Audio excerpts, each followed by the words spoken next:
Hello friends, இன்றைக்கி ரொம்ப டேஸ்டியான சாம்பார் எப்படி செய்யலான்னு பார்க்கலாம். ரொம்ப சிம்பிள், ஆனால் ரொம்ப டேஸ்ட்டாக இருக்கும். ஒரு கடாயில் கொஞ்சம் எண்ணெய் ஊற்றிக்கோங்க. எண்ணெய் நல்லா காஞ்சோன்னே 1 டீஸ்பூன் கடுகு போட்டுக்கலாம். கடுகு நல்லா வெடித்து வரட்டும்.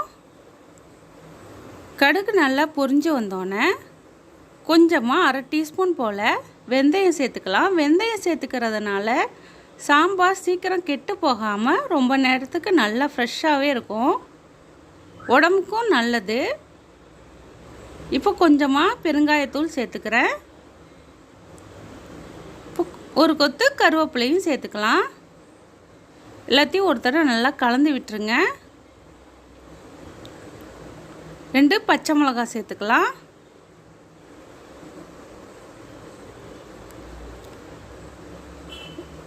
ஒரு 10 சின்ன வெங்காயம் உரித்து இது மாதிரி கட் பண்ணி சேர்த்துக்கலாம். சின்ன வெங்காயம் சாம்பாரில் போடுறதுனால சாம்பார் ரொம்ப டேஸ்ட்டாகவும் இருக்கும், உடம்புக்கும் ரொம்ப நல்லது.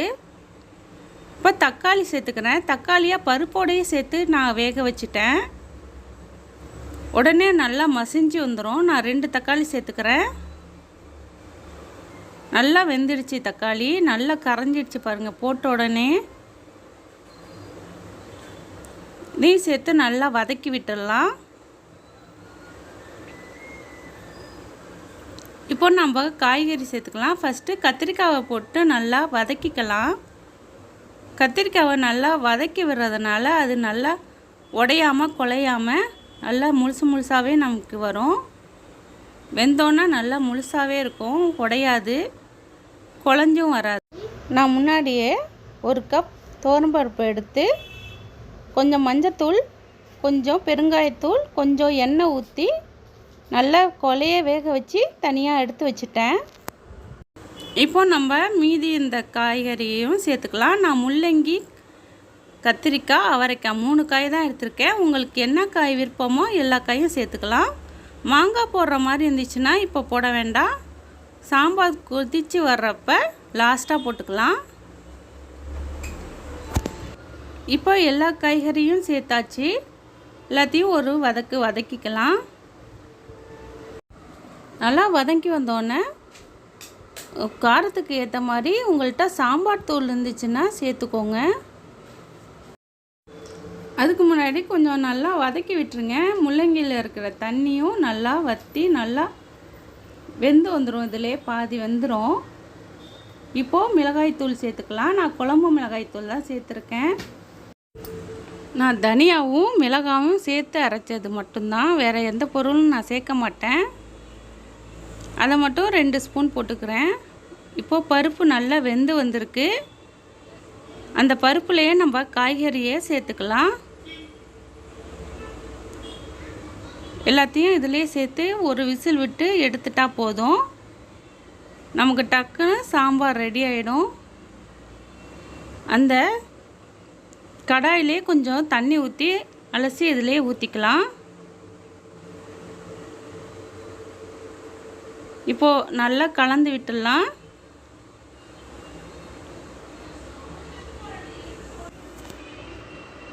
ஒரு தடவை நல்லா கலந்து விட்டுட்டு குக்கர் மூடி போட்டு ஒரு விசில் விட்டு எடுத்துருங்க. ஈஸியாக டக்குன்னு சாம்பார் வச்சிடலாம். ரொம்ப டேஸ்ட்டாகவும் இருக்கும். இது மாதிரி வச்சிங்கன்னா காலையில் ஆஃபீஸ் போகிறவங்களுக்குலாம் இது மாதிரி வச்சிங்கன்னா ரொம்ப யூஸ்ஃபுல்லாக இருக்கும். இப்போது ஒரு விசில் வந்துடுச்சு. விசிலும் அடங்கிடுச்சு. நான் அதுக்கு முன்னாடியே விசிலில் கொஞ்சம் எடுத்து விட்டுட்டேன். இப்போ பாருங்கள், கத்திரிக்காயெலாம் குலையில் நல்லா முழுசாக சூப்பராக வந்திருக்கு.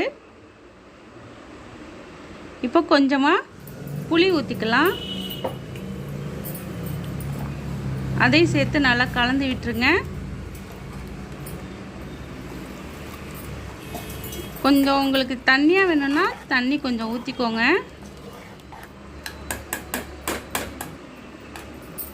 இப்போது தேவையான அளவு உப்பு சேர்த்துக்கலாம். அவ்வளோதான், நம்மளோட சாம்பார் ரெடி ஆயிடுச்சு. ஒரு கொதி விட்டு இறக்கி லாஸ்ட்டாக கருவேப்பிலையும் கொத்தமல்லியும் தூவி விட்டிங்கன்னா கமகமன்னு மணக்க சூப்பரான சாம்பார் சீக்கிரமாக ரெடி ஆயிடுச்சு. நீங்களும் இது மாதிரி உங்கள் வீட்டில் செஞ்சு பாருங்கள், உங்களுக்கு கண்டிப்பாக பிடிக்கும். பாருங்கள், எந்த காயுமே குலையில. ஒரு விசில் மட்டும் விட்டோன்னே எடுத்து விட்டுருங்க. ரொம்ப விட்டுட்டிங்கன்னா ரொம்ப குழஞ்சிரும்.